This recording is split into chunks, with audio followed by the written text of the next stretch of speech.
आप सभी future doctors को मेरा नमस्कार। ये अपना 4th लेक्चर है डाइजेशन एंड एब्जॉर्प्शन का। इससे पहले अपन ओरल कैविटी कर चुके हैं, एलिमेंट्री कैनाल को अपन देख चुके हैं, इंट्रोडक्टरी पार्ट अपन कर चुके हैं और हिस्टोलॉजी ऑफ गट भी अपन कर चुके हैं। आज अपन बात करेंगे डाइजेस्टिव ग्लैंड्स की। ठीक है, तो डाइजेस्टिव ग्लैंड्स के अंदर कौन कौन से ग्लैंड्स हैं और जो मेजरली जो ग्लैंड्स दे रखे हैं एनसीईआरटी के अंदर अपन वही करेंगे और थोड़ी सी एक्स्ट्रा बातें करेंगे ताकि एग्जाम में थोड़ा सा इधर उधर भी हो तो कोई दिक्कत ना हो। तो थोड़ी सी एक्स्ट्रा बात होगी, बाकी प्रॉपर एनसीईआरटी अपन फॉलो करने वाले हैं। तो डाइजेस्टिव ग्लैंड के अंदर जो पहली ग्लैंड अपन पढ़ने वाले हैं वो है आपकी स्लाइवरी ग्लैंड। ठीक है, तो जो स्लाइवरी ग्लैंड है ना, वो मैंने आपको एलिमेंट्री कैनाल बताई पूरी। ठीक है, ओरल कैविटी से लेकर आपको एनएस तक मैंने पूरी आपको एलिमेंट्री कैनाल बताई थी। कहीं भी मैंने वहां पर आपकी स्लाइवरी ग्लैंड का जिक्र नहीं किया उस एलिमेंट्री कैनाल के अंदर, तो इसका मतलब क्या हुआ कि एलिमेंट्री कैनाल के अंदर प्रेजेंट नहीं होती है आपकी क्या ओरल, आपकी जो स्लाइवरी ग्लैंड है वो एलिमेंट्री कैनाल के अंदर प्रेजेंट नहीं होती, मतलब ओरल कैविटी के अंदर प्रेजेंट नहीं होती, वो outside the oral cavity present होती है। ठीक है, तो यही बात यहां लिख रखी है। स्लाइवरी ग्लैंड को अपन स्टार्ट कर रहे हैं और स्लाइवरी ग्लैंड प्रेजेंट कहां होती है, पहले लोकेशन देख लेंगे उसकी। तो लोकेशन कहां होती है, outside buccal cavity, buccal cavity के बाहर वो प्रेजेंट होती है। और ज्यादातर चीज आज मैं लिख कर लाया हूं, क्यों लाया हूं, क्योंकि जो लेक्चर्स हैं उनकी लेंथ थोड़ी सी कम रखी जाए, इसलिए पहले से मैं लिख कर लाया हूं ताकि जल्दी से जल्दी कवर हो सके। तो अभी ये इस लेक्चर के बाद में एक लेक्चर और लगेगा और उसके बाद में अपना ये चैप्टर ऑलमोस्ट खत्म हो जाएगा। उसके बाद अपन रेस्पिरेशन स्टार्ट करेंगे। तो जो आपका जो स्लाइवरी ग्लैंड है ना, वो प्रेजेंट कहां होती है, आपकी लोकेशन कहां है उसकी, वो है आपकी outside the buccal cavity, buccal cavity के बाहर प्रेजेंट होती है आपकी क्या स्लाइवरी ग्लैंड। डक्ट प्रेजेंट होती है इसके अंदर, डक्ट। ठीक है, डक्ट्स प्रेजेंट होती हैं स्लाइवरी ग्लैंड्स के अंदर, डक्ट्स प्रेजेंट होती हैं। और डक्ट्स प्रेजेंट है इसका मतलब क्या हुआ, जिस ग्लैंड के अंदर डक्ट्स प्रेजेंट होती हैं तो वो ग्लैंड कैसी होती है, एक्सोक्राइन होगी या फिर एंडोक्राइन होगी, तो वो ग्लैंड होगी एक्सोक्राइन ग्लैंड होती है। जिस भी ग्लैंड के अंदर डक्ट प्रेजेंट होती हैं वो ग्लैंड कैसी होती है, एक्सोक्राइन ग्लैंड होती है। यही चीज यहां लिखी हुई है कि एक्सोक्राइन ग्लैंड है। स्लाइवरी ग्लैंड कैसी ग्लैंड है, एक्सोक्राइन ग्लैंड है। 3 टाइप की होती हैं जो स्लाइवरी ग्लैंड है। कितने टाइप की होती हैं, 3 टाइप की होती हैं और 2-2 पेयर के अंदर होती हैं। ठीक है, मतलब एक टाइप है वो भी, उसका भी 2 पेयर, दूसरा टाइप है उसका भी 2 पेयर, तीसरा टाइप है उसके भी 2 पेयर। तो कितनी होगी टोटल, कितनी होगी, नंबर कितने हो गए, 6।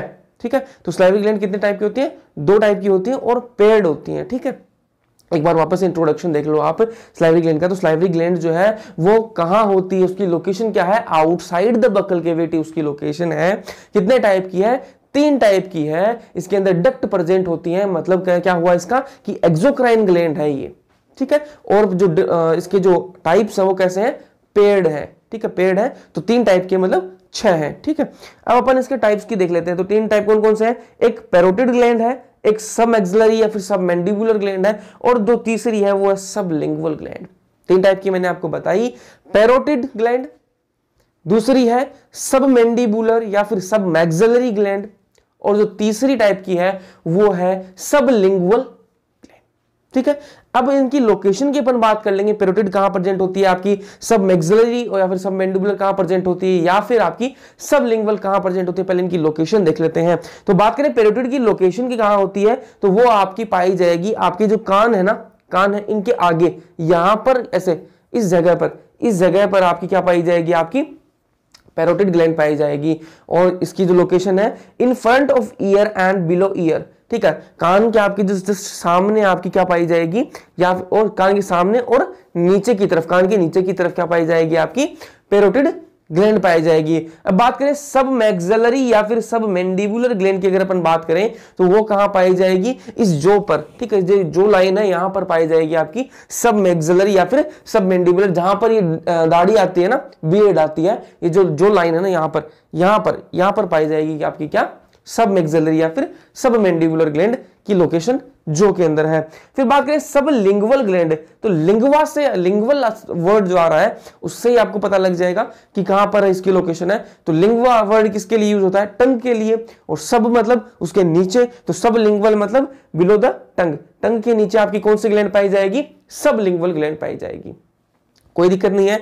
पैरोटिड ग्लैंड कहां प्रेजेंट बताई मैंने, यहां कान के आगे और कान के नीचे आपकी क्या पाई जाएगी, पैरोटिड ग्लैंड। सब मैक्सिलरी या फिर सब मैंडिबुलर ग्लैंड कहां पाई जाएगी आपकी, वो पाई जाएगी आपकी जो के अंदर, ठीक है। जो लाइन है यहां पर आपकी क्या पाई जाएगी, सब मैक्सिलरी या फिर सब मैंडिबुलर ग्लैंड। और आपकी जो सब लिंगुअल ग्लैंड है वो कहां पाई जाएगी, बिलो द टंग, ठीक है। अब इनमें सबसे बड़ी जो ग्लैंड है वो कौन सी होती है, साइज की अगर अपन बात करें तो जो लार्जेस्ट ग्लैंड है वो आपकी पैरोटिड ग्लैंड है, और सब मैक्सिलरी या फिर सब मैंडिबुलर ग्लैंड है वो कैसी होगी, मीडियम साइज की होगी। और जो स्मॉलेस्ट ग्लैंड है वो कौन सी होगी, सब लिंगुअल। लोकेशन मैंने आपको बता दी तीनों ग्लैंड्स की, मैंने साइज की आपकी बात कर दी कि सबसे बड़ी जो ग्लैंड होगी, जो लार्जेस्ट ग्लैंड होगी इन तीनों में, वो होगी आपकी पैरोटिड। और जो मीडियम साइज की होगी वो होगी आपकी सब मैक्सिलरी या फिर सब मैंडिबुलर, और जो सब लिंगुअल होगी वो स्मॉलेस्ट होगी। अब आपसे मैं कुछ पूछता हूं कि सबसे ज्यादा सिक्रीशन कौन सी ग्लैंड करेगी, स्लाइवा का जो सिक्रीशन है वो सबसे ज्यादा कौन सी ग्लैंड करेगी। तो आप बोलोगे कि जो सबसे बड़ी ग्लैंड होगी वो सबसे ज्यादा सिक्रीशन करेगी, लेकिन ऐसा नहीं है, सिर्फ वो बड़ी है, नाम बड़े दर्शन छोटे, तो वो वाली बात है। तो यहां पर जो है जो पैरोटिड ग्लैंड है वो सबसे बड़ी तो है, लेकिन सिक्रीशन उसका सबसे ज्यादा नहीं होगा। सबसे ज्यादा जो सिक्रीशन होगा वो किसका होगा, सब मैक्सिलरी या फिर सब मैंडिबुलर ग्लैंड का होगा। कितना सिक्रीशन है, 70% सलाइवा का सिक्रीशन कहां से आता है, सब मैक्सिलरी या फिर सब मैंडिबुलर ग्लैंड से आपका 75% सलाइवा का सिक्रीशन होता है, जो कि मीडियम साइज की है। अब लार्जेस्ट ग्लैंड जो है, जब सबसे बड़ी ग्लैंड है उसकी बात करें अगर अपन, तो वो कितना करती है, 25%, 25% सलाइवा का सिक्रीशन कौन करती है, आपकी पैरोटिड ग्लैंड। और सिर्फ 5% जो सिक्रीशन है वो कहां से आता है, आपका सबलिंगुअल ग्लैंड से, ठीक है। अब मैंने आपको बताया था कि स्लाइवरी जो ग्लैंड है उसके अंदर डक्ट प्रेजेंट है, तो डक्ट के नाम भी आप सुन लीजिए। जो पैरोटिड ग्लैंड है इसकी जो डक्ट है उसका नाम क्या है, स्टेनसन्स डक्ट, ठीक है। इसकी ग्लैंड का नाम क्या है, सॉरी डक्ट का नाम क्या है, स्टेनसन्स डक्ट, ठीक है। और सब मैक्सिलरी या फिर सब मैंडिबुलर जो ग्लैंड है इसकी डक्ट का नाम क्या है, होड्सन्स डक्ट, ठीक है, होड्सन्स डक्ट। और सब लिंगुअल जो ग्लैंड है इसकी डक्ट का क्या नाम है, डक्ट ऑफ रेविनस, ठीक है, डक्ट ऑफ रेविनस, ठीक है, डक्ट ऑफ रेविनस। फिर अपन आगे चलते हैं, ये मैंने आपको बता दिए स्लाइवरी ग्लैंड का, मैंने इंट्रोडक्शन पूरा बता दिया कि स्लाइवरी ग्लैंड के अंदर क्या क्या है। 3 टाइप की है आपकी स्लाइवरी ग्लैंड, एक्सोक्राइन ग्लैंड है क्योंकि इसके अंदर डक्ट प्रेजेंट है, ठीक है। और जो 3 टाइप है वो पेयर्ड है, तो 3 है मतलब 6 होंगे टोटल आपकी। तो कौन कौन सी है, पैरोटिड है आपकी, सब मैक्सिलरी, सब मैंडिबुलर है। लोकेशन की बात कर ली मैंने, salivary gland outside the buccal cavity होती है। पैरोटिड जो ग्लैंड है उसकी लोकेशन यहाँ पर कान के आगे और कान के नीचे आपकी पाई जाएगी। सब मैक्सिलरी या फिर सब मैंडिबुलर जो लाइन पर पाई जाएगी, और जो आपकी सब लिंगुअल है वो कहां पाई जाएगी, बिलो द टंग, ठीक है। यहां तक कोई दिक्कत नहीं है। उसके बाद में मैंने आपको बताया कि जो लार्जेस्ट ग्लैंड है इनमें वो आपकी पैरोटिड ग्लैंड है, जो स्मॉलेस्ट है वो आपकी सब लिंगुअल है, सब मैंडिबुलर और सब मैक्सिलरी जो है वो मीडियम साइज की है। सलाइवा की सिक्रीशन की बात करें तो सबसे बड़ी होगी, उसका सबसे ज्यादा नहीं होगा, नाम बड़े दर्शन छोटे। तो सब जो आपकी जो पैरोटिड ग्लैंड है वो कितना करती है, 25% सिक्रीशन करती है सलाइवा का। सबसे ज्यादा सिक्रीशन कौन करती है, सब मैक्सिलरी या फिर सब मैंडिबुलर जो कि मीडियम साइज की है। और जो सबसे स्मॉलेस्ट है वो सब लिंगुअल है, और सिक्रीशन करती है सिर्फ और सिर्फ 5% सलाइवा का सिक्रीशन करती है। अब इनकी डक्ट की बात कर ले, डक्ट का नाम क्या है, पैरोटिड की जो डक्ट है उसका नाम है स्टेनसन्स डक्ट, ठीक है। और जो सब मैक्सिलरी सब मैंडिबुलर है उसकी जो डक्ट है उसका नाम क्या है, होड्सन्स डक्ट, ठीक है। और जो सबलिंगुअल है उसकी जो डक्ट है उसका नाम है डक्ट ऑफ रेविनस। अब बात करेंगे अपन स्लाइवा की कंपोजिशन की बात करेंगे, स्लाइवा के अंदर होता क्या क्या है वो चीजें अपन देखेंगे। तो स्लाइवा की कंपोजिशन की अगर अपन बात करें तो उसके अंदर सबसे ज्यादा क्या प्रेजेंट होगा, वाटर प्रेजेंट होगा। ये तो अपन को पता ही है कि स्लाइवा के अंदर, स्लाइवा सबने देख रखा है और सबको पता है कि स्लाइवा के अंदर सबसे ज्यादा क्या होगा, वाटर प्रेजेंट होगा। तो सबसे ज्यादा पानी है इसके अंदर, वाटर है। उसके बाद में क्या चीज है इसके अंदर म्यूसिन्स प्रेजेंट है। म्यूसिन्स के अलावा क्या प्रेजेंट है इसके अंदर, स्लाइवरी अमाइलेज प्रेजेंट है, स्लाइवरी अमाइलेज प्रेजेंट है। और स्लाइवरी अमाइलेज को और क्या नाम दिया गया है, पटाइलिन, ना पी साइलेंट है, टाइलिन, ठीक है। पटाइलिन नहीं है वो, टाइलिन है, तो पी को साइलेंट करके बोलना। तो उसके अंदर क्या है, स्लाइवरी अमाइलेज या फिर टाइलिन, ठीक है। फिर बात करें अपन 30% जो स्टार्च है ना, 30% जो स्टार्च है वो कौन डाइजेस्ट करता है, आपका स्लाइवरी अमाइलेज करता है। आप जो खाना खाते हो उसके अंदर स्टार्च की मात्रा होती है, उसके अंदर स्टार्च प्रेजेंट होता है, और स्टार्च को जो 30% जो डाइजेशन हो जाता है वो कौन कर देता है, आपका स्लाइवरी अमाइलेज कर देता है। जो आपका स्टार्च जो आपने खाया है उसका 30% डाइजेशन कौन कौन कर देता है, आपका स्लाइवरी अमाइलेज। ठीक है, स्लाइवरी अमाइलेज 30% डाइजेशन कर देता है। स्लाइवरी अमाइलेज को एक्टिवेट करने के लिए किसकी जरूरत होती है, जैसे जादू को सब जानते हो क्या आप, जादू को सब जानते हो, तो जादू अपना काम करने के लिए, वो एक्टिवेट होने के लिए इसको क्या चाहिए, धूप चाहिए। जैसे जादू को एक्टिवेट होने के लिए धूप चाहिए, वैसे स्लाइवरी अमाइलेज को अगर एक्टिवेट करना है आपको तो क्लोराइड आयन चाहिए। ठीक है, स्लाइवरी अमाइलेज को अगर आपको सही से काम कराना है, उसको एक्टिवेट रखना है, तो आपको क्लोराइड आयन चाहिएगा। ठीक है, तो स्लाइवरी अमाइलेज को एक्टिवेट कराने के लिए क्लोराइड आयन की जरूरत आपको पड़ेगी।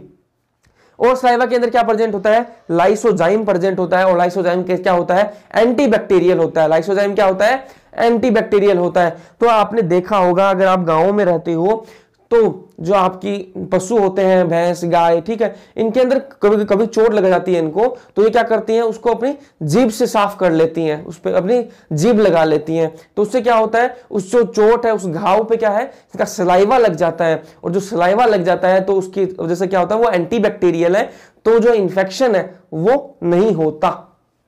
ठीक है, और अगर आपने देखा हो तो खुद का जो सलाइवा है, ह्यूमंस के अंदर भी खुद का सलाइवा लगाया जाता है कई बार कुछ जगहों पर, ताकि उसके अंदर इंफेक्शन ना हो, तो वो क्या है, एज ए एंटीबैक्टीरियल एक्ट करता है। पीएच की बात करें, सलाइवा की पीएच कितनी होती है, पीएच आप ध्यान में रखो इन चीजों की, तो पीएच कितनी होती है, 6.8 पीएच होती है। क्वेश्चन आ सकता है और एग्जाम के अंदर भी आ सकता है, नीट एग्जाम के अंदर भी आ सकता है, और सीयूईटी के अंदर भी आपको देखने के लिए मिल सकता है। तो पीएच, इनकी जितनी पीएच है वो आप ध्यान में रखना। उनको एक बार मैं आपको ट्रिक भी बता दूंगा, मतलब बायोलॉजी के अंदर जितनी पीएच आएंगे उनके एक साथ में मैं आपको ट्रिक बता दूंगा कि कौन सबको आप एक साथ में याद रख लोगे कि ब्लड की कितनी पीएच है, आपके यूरिन की कितनी है, आपकी सलाइवा कितनी है, सारी मैं एक साथ आपको ट्रिक में बता दूंगा। तो पीएच कितनी है सलाइवा की, 6.8 है। ठीक है, फिर बात करें अपन ईसोफेगस की, स्लाइवरी ग्लैंड की बात कर ली अपने। स्लाइवरी ग्लैंड कहां प्रेजेंट है, आउटसाइड द बकल कैविटी। अब बकल कैविटी की बात होगी, बकल कैविटी के बाद अपन कहां चलेंगे, अपना खाना कहां जाएगा, ईसोफेगस के अंदर।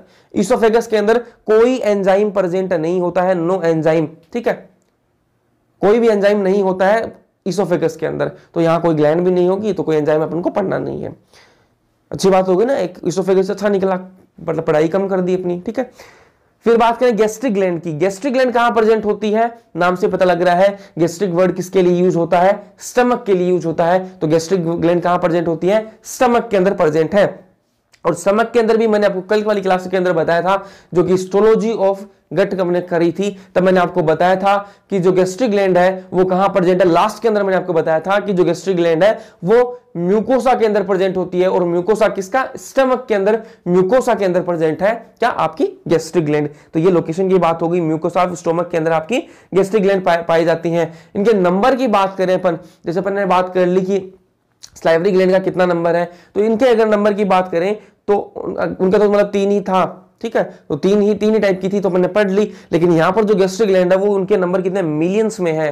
ठीक है, तो मिलियंस में है तो पढ़ नहीं सकते उनको, इसलिए उनके सेल्स की अपन बात कर लेंगे। तो सेल्स कितने टाइप की हैं, 3 टाइप की सेल्स हैं। पहली सेल्स है आपकी गोबलेट सेल या फिर नेक सेल। ठीक है, गोबलेट सेल या फिर नेक सेल। तो गोबलेट सेल और जो या फिर नेक सेल है वो क्या सिक्रीट करती है, म्यूकस सिक्रीट करती है। क्या काम है इसका, म्यूकस सिक्रीट करती है। ध्यान में रखना, जो गैस्ट्रिक ग्लैंड है वो पाई कहां जाती है, म्यूकोसा ऑफ स्टमक। स्टमक की जो म्यूकोसा है उसके अंदर आपका गैस्ट्रिक ग्लैंड पाई जाएगी। नंबर कितना होता है, मिलियंस में नंबर होता है, तो मिलियंस को अपन पढ़ नहीं सकते, इसलिए इनकी सेल्स की बात कर लेंगे। तो जो सेल्स है वो पहली सेल है वो कौन सी है, गोबलेट या फिर नेक सेल।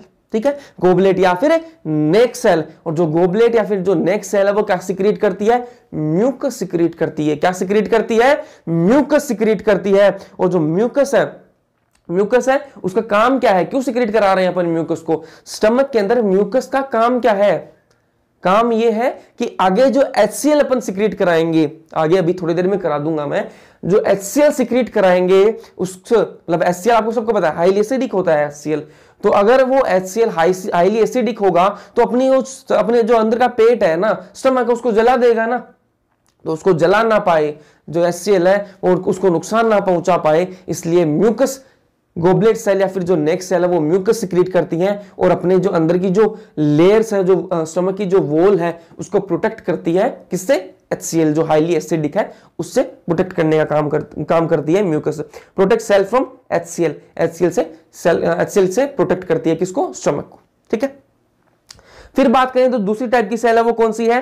पेप्टिक चीफ या फिर जाइमोजेनिक सेल्स। ठीक है, तो ये नाम आप ध्यान में रखना, गोबलेट या फिर नेक सेल एक होती है। ठीक है, दूसरी वाली है पेप्टिक चीफ या फिर जाइमोजेनिक सेल। तीनों नाम आ जाए बात एक ही है।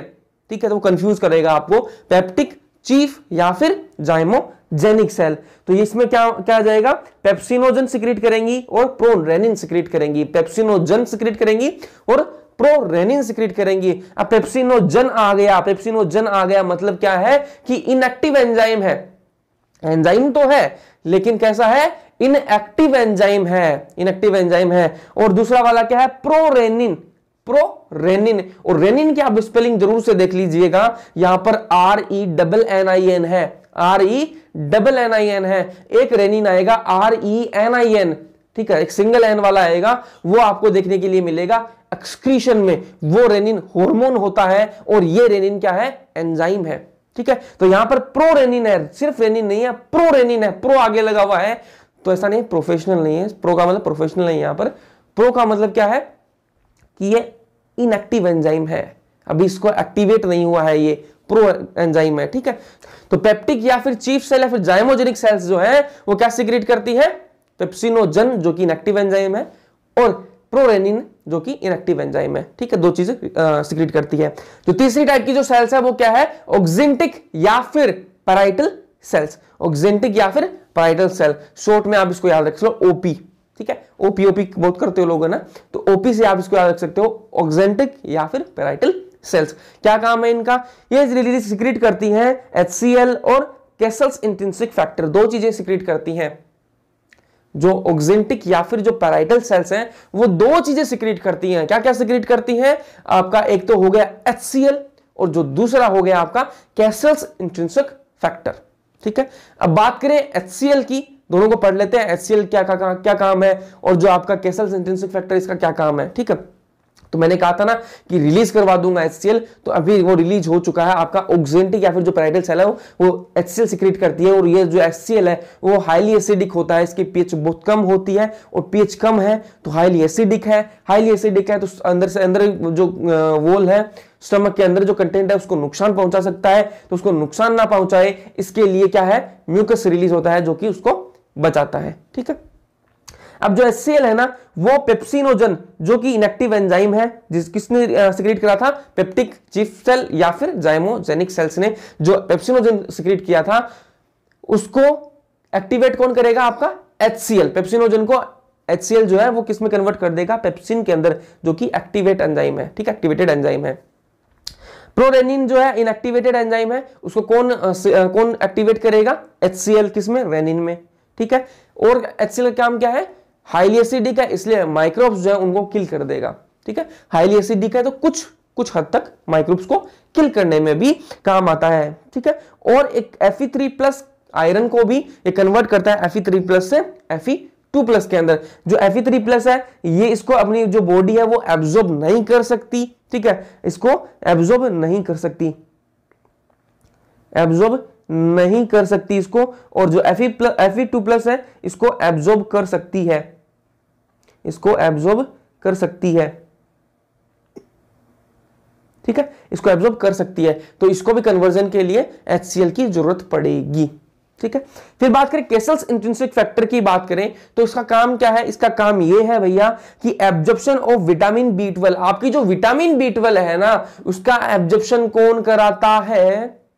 उसका एब्जॉर्प्शन कराता है कैसल्स इंट्रिंसिक फैक्टर।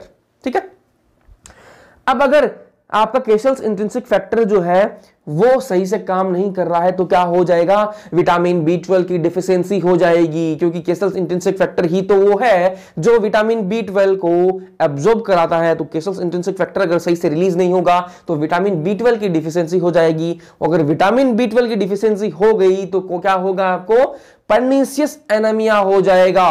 ठीक है। तो अगर केसल्स इंट्रिंसिक फैक्टर सही मात्रा में रिलीज नहीं होगा तो विटामिन B12 की डिफिशियंसी आ जाएगी, और विटामिन B12 की डिफिशियंसी आ गई तो क्या होगा, आपका पर्नीशियस एनीमिया हो जाएगा। ठीक है, ध्यान में रखना ये चीज। फिर अपन आगे चलते हैं, आगे बात करेंगे। अपन ने बात कर ली, देखो कहाँ क्या बात करी अपन ने आज, स्लाइवरी ग्लैंड की बात कर ली, उसके बाद में अपन इसोफेगस में अपन बात कर ली क्योंकि एंजाइम ही नहीं होता वहां पर। तो फिर अपन ने बात कर ली आपकी गैस्ट्रिक ग्लैंड की, जो कहाँ प्रेजेंट होती है, म्यूकोस ऑफ स्टमक के अंदर। अब बात करेंगे अपन इंटेस्टाइनल ग्लैंड्स की, या फिर किड्स ऑफ लेवरकुहान। ठीक है, इंटेस्टाइनल जो ग्लैंड्स हैं वो क्या सिक्रीट करती हैं, सकस एंटेरिकस। क्या सिक्रीट करती है, सकस एंटेरिकस सिक्रीट करती हैं। इनको इंटेस्टाइनल जूस भी कहा जाता है। ठीक है, सकस एंटेरिकस इंटेस्टाइनल जूस। अब जो इंटेस्टाइनल जूस जो है ना, इंटेस्टाइनल जो जूस है इसकी कंपोजिशन देख लेते हैं। इंटेस्टाइनल जूस के अंदर क्या क्या प्रेजेंट होता है वो एक बार आप गो थ्रू हो जाओ उसके। तो सबसे ज्यादा क्या प्रेजेंट होगा, H2O तो प्रेजेंट होगा ही, जूस नाम आ रहा है तो जूस में पानी की मात्रा तो होगी ही होगी। तो जूस जो है उसके अंदर H2O है, म्यूकस है, आपका एंटेरोकाइनेज है, माल्टेज है, न्यूक्लियोसाइडेज है, डाइपेप्टाइडेज है, इसके अंदर न्यूक्लियोटाइडेज है, और इसके अंदर अमाइनोपेप्टाइडेज है, लाइपेजेज है, सुक्रेज है और लैक्टेज है। ये तो है ही। इसके साथ साथ में क्या होगा, इंटेस्टाइनल जूस के अंदर लीवर का सिक्रीशन भी होगा, लीवर की सिक्रीशन भी होगा, प्लस आपका क्या होगा, पेंक्रियाज का सिक्रीशन भी होगा, पेंक्रियाज का सिक्रीशन भी प्रेजेंट होगा। तो इंटेस्टाइनल जूस के अंदर क्या क्या प्रेजेंट होगा, H2O, म्यूकस, आपका एंटेरोकाइनेज हो, ठीक है, माल्टेज, न्यूक्लियोसाइडेजेस, डाइपेप्टाइडेजेस, न्यूक्लियोटाइडेजेस, ठीक है, अमाइनोपेप्टाइडेजेस, लाइपेजेस, सुक्रेज, लैक्टेज, ये तो प्रेजेंट होंगे। इनके साथ साथ में आपके लीवर के सिक्रीशन प्लस आपका पेंक्रियाज का सिक्रीशन भी प्रेजेंट होगा। फिर अपन आगे चलेंगे और बात करेंगे अपन लीवर की। ठीक है, लीवर की बात करेंगे। अपन ने क्या क्या बात कर ली, गैस्ट्रिक ग्लैंड की बात कर ली थी, उसके बाद में अपन ने बात कर ली इंटेस्टाइनल जूस की बात कर ली। अब बात करेंगे अपन लीवर की। ठीक है, तो लीवर की बात करेंगे। लीवर कौन सी ग्लैंड होती है, ये आप मेरे ख्याल से 8th क्लास से पढ़ते आ रहे होंगे। अपने क्लास में भी क्विज वगैरह होती है स्कूलों में, तो तब भी क्वेश्चन पूछा होगा, which is the largest gland. ठीक है, तो लार्जेस्ट ग्लैंड कौन सी है आपकी, लीवर। ठीक है, तो लीवर क्या है आपकी, लार्जेस्ट ग्लैंड पर होती है, सबसे बड़ी जो ग्लैंड है। ठीक है, सबसे जो बड़ी ग्लैंड है वो कौन सी है, लीवर वो है। ठीक है, ह्यूमन बॉडी के अंदर जो सबसे बड़ी ग्लैंड है वो लीवर है। ठीक है जी, लोकेशन की बात करें कहां होती है, बिलो द डायफ्राम होती है, डायफ्राम के नीचे होती है, और एब्डोमिनल कैविटी के अंदर प्रेजेंट होती है। कहां होती है आपको बोल देंगे, क्वेश्चन के अंदर आ जाएगा कि जो लीवर है वो थोरेसिक कैविटी के अंदर प्रेजेंट होती है या फिर एब्डोमिनल कैविटी के अंदर प्रेजेंट होती है। तो आपको आंसर क्या करना होगा कि जो डायफ्राम के नीचे प्रेजेंट है, डायफ्राम के अगर ऊपर होती तो अपन थोरेसिक कैविटी इसको बोल सकते थे, लेकिन लीवर कहां प्रेजेंट है, डायफ्राम के नीचे प्रेजेंट है। डायफ्राम के नीचे अगर प्रेजेंट है तो क्या होगा, एब्डोमिनल कैविटी के अंदर प्रेजेंट है। लीवर कहां प्रेजेंट है आपकी, एब्डोमिनल कैविटी के अंदर प्रेजेंट होगी। ठीक है, अब इसके अंदर आपको पता है 2 लोब्स होते हैं लीवर के अंदर, एक राइट लोब होगा, एक लेफ्ट लोब होगा, और जो राइट लोब है वो आपका बड़ा होगा। ठीक है, ध्यान में रखना, राइट लोब जो होता है ना वो इसकी साइज बड़ी होती है। तो 2 लोब होते हैं, एक राइट लोब होता है, एक लेफ्ट लोब होता है, और जो राइट लोब होता है ना वो लार्ज होता है, वो लार्ज होता है in compare to left lobe. ठीक है, लेफ्ट लोब के कंपैरिजन में राइट लोब बड़ा होता है। ठीक है,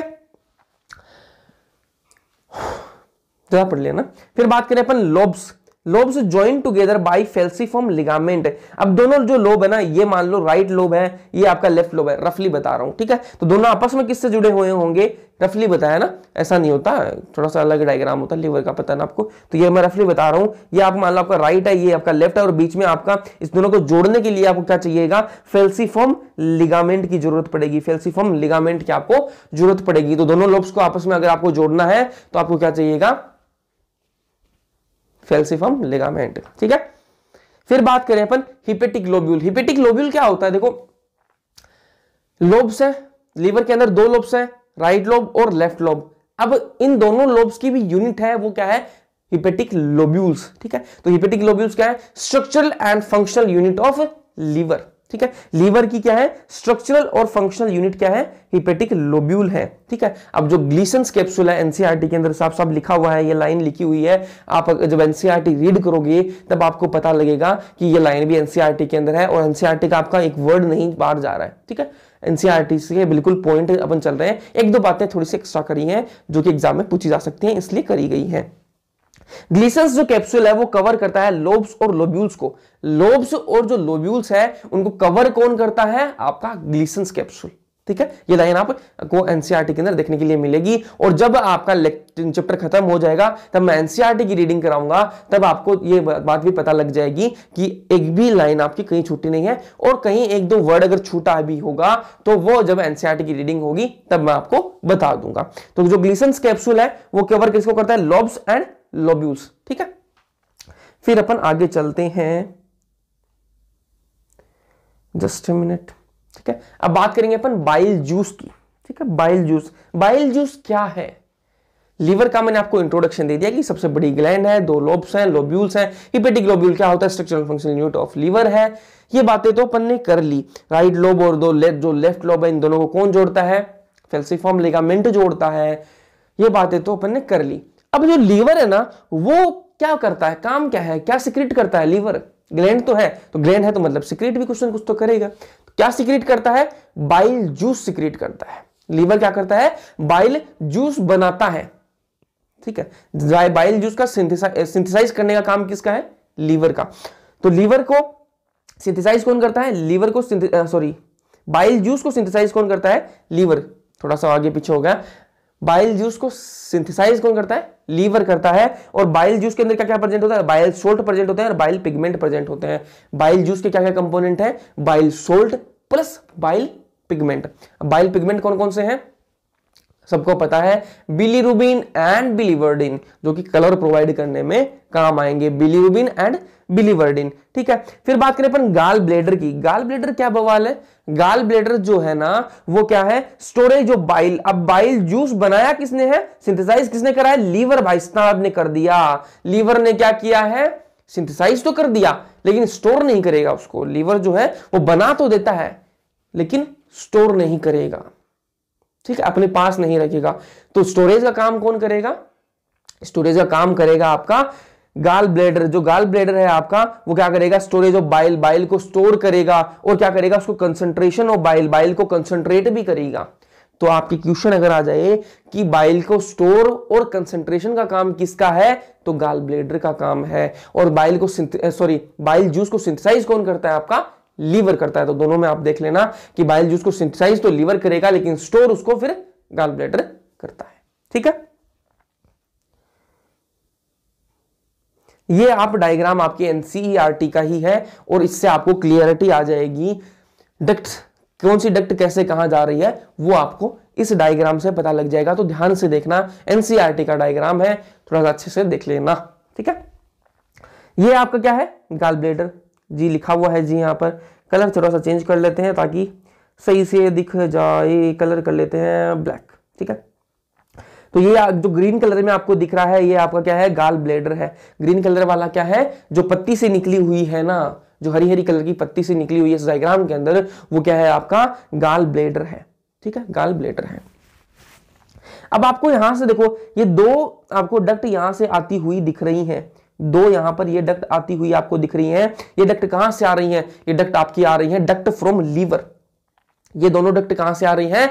लीवर से आ रही हैं।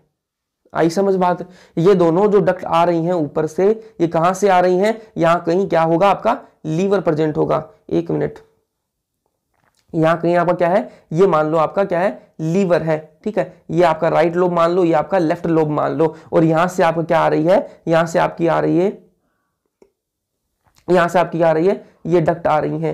ठीक है, ये डक्ट यहां से आ रही हैं। तो ये डक्ट फ्रॉम लीवर है, डक्ट्स फ्रॉम लीवर। अब दोनों आपकी जो डक्ट है, लीवर वाली जो दोनों डक्ट है वो यहां पर आपस में मिल गई हैं। ठीक है, दोनों डक्ट ऐसे आई, दोनों डक्ट, एक ये मान लीजिए ये डक्ट आ रही है मेरी, कहां से आ रही है?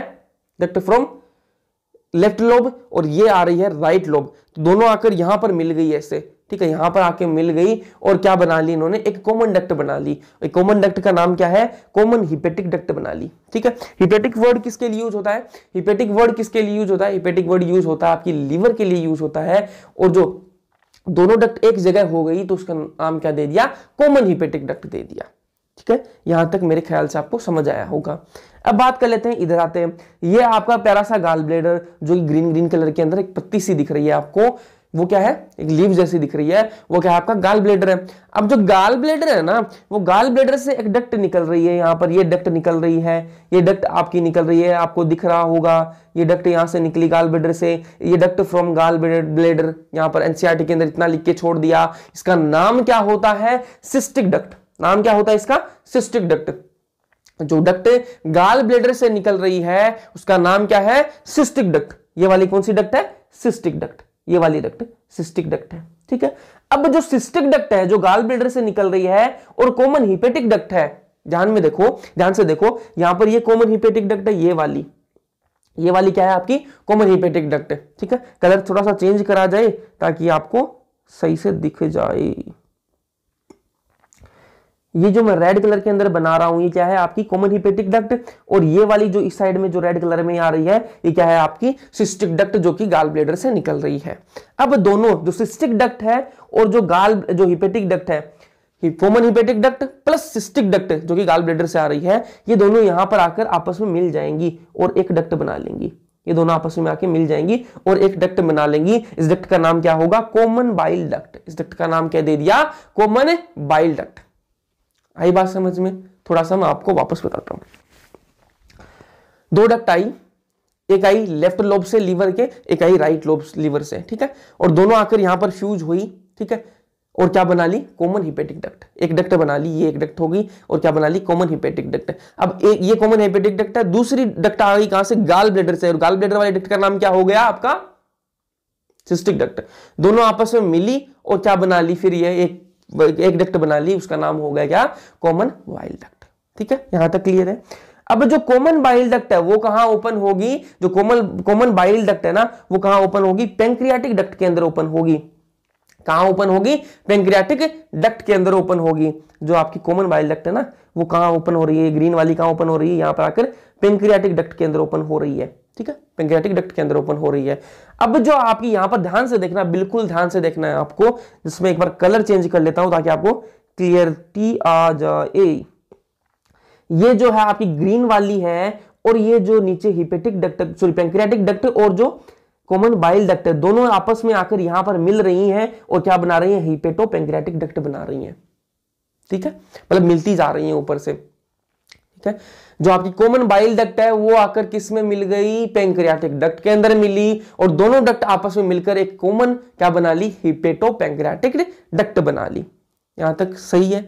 अब जो हिपेटो पेंक्रियाटिक डक्ट है ना ये कहां ओपन हो जाएगा, ड्यूडेनम के अंदर ओपन हो जाएगा। जो हिपेटिक पेंक्रियाटिक डक्ट है, हिपेटो पेंक्रियाटिक डक्ट है आपकी, वो कहां ओपन होगी, ड्यूडेनम के अंदर ओपन होगी। अब थोड़ी सी मैं आपको बात बता देता हूं, दो तीन क्या है स्फिंक्टर है, उनकी मैं आपको बातें बता देता हूं, ठीक है।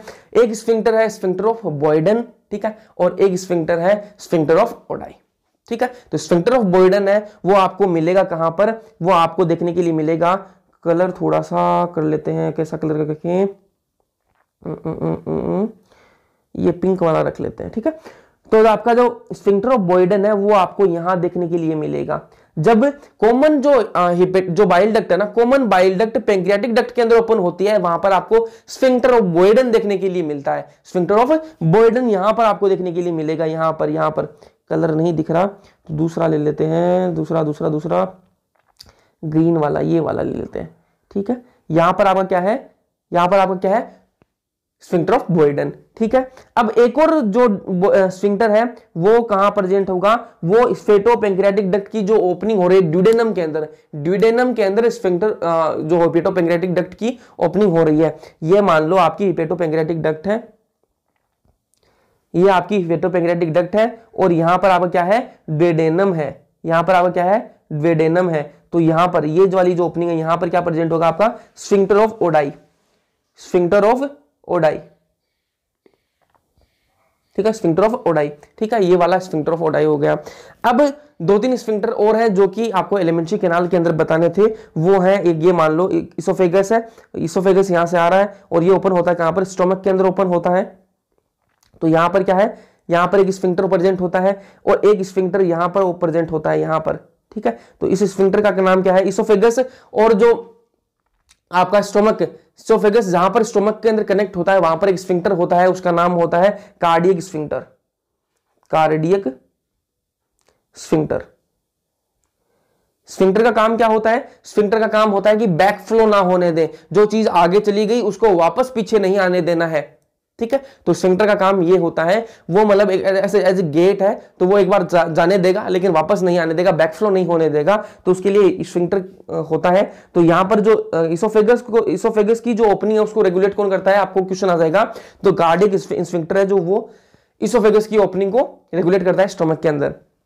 और यहां पर जो प्रेजेंट होगा ये आपका pyloric sphincter, pyloric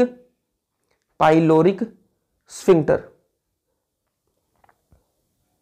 pyloric sphincter. अब जो पाइलोरिक स्फिंक्टर है वो कहां प्रेजेंट होता है, आपकी जो स्टमक है ना, स्टमक का पाइलोरिक रीजन है, वो जब ड्यूडेनम के अंदर ओपन होगा वहां जंक्शन पर क्या आपका पाइलोरिक स्फिंक्टर पाया जाएगा। उसका काम भी क्या है, बैक फ्लो को रोकना।